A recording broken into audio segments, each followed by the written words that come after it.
Journalism. Lirio Abate, Italy.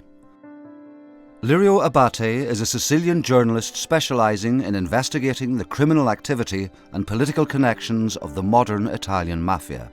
Abate's work has exposed the corrupt awarding of public contracts and the collusion of public figures alongside drug and people trafficking. Abate is subject to regular violent threats, from receiving bullets with his name on to finding a bomb placed under his car in 2008.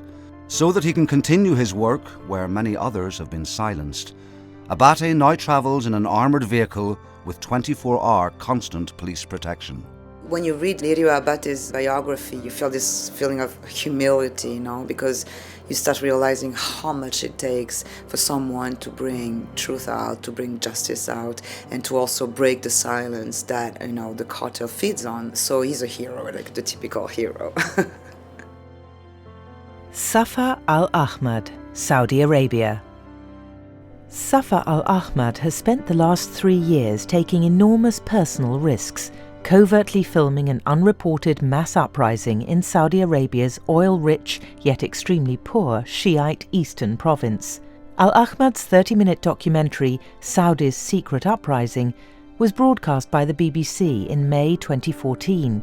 It broke the media blackout and drew international attention to previously unreported violent and bloody protests. All throughout the Middle East, we see the rise of patriarchy and the male-dominated culture, but I think Saudi Arabia in particular is one of the places where it's much more difficult to be a woman. So her courage, the way she dared to go into places that were difficult on her own with her camera to bring that information back and share it with the world, I have so much respect for what she has achieved.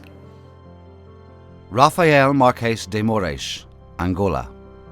Rafael Marques de Moraes is an Angolan journalist and human rights activist who runs the anti-corruption news site macaangola.org.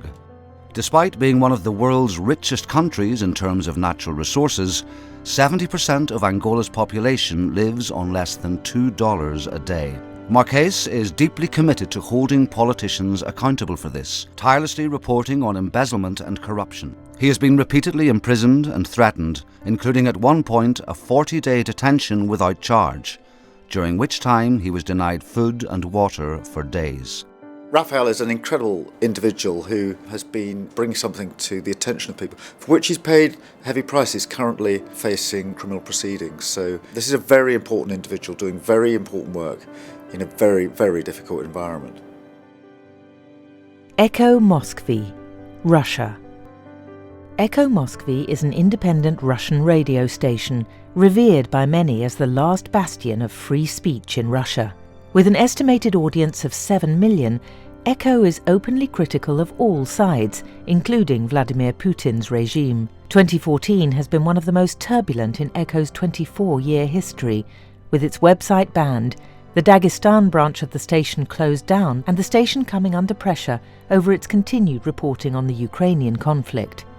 Echo Moskvy is one of the few remaining independent media outlets in Russia and reminds us of the importance of fighting for free information and for a free media in the former Soviet Union.